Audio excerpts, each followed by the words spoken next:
Alam mo bang minamahal ko siya, at tunay ang aking nadarama.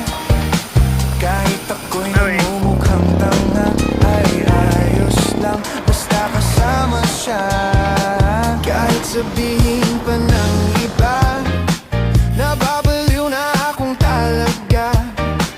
Kahit mayroong ibang nagcha-cha-cha, nagrurumba, nagsasalsa. Pwedeng sabihin nyo to sa kanya, ang puso ko'y nahihirapan na. Ano pa ba ang pwede kong gawin na uubra upang maakit siya?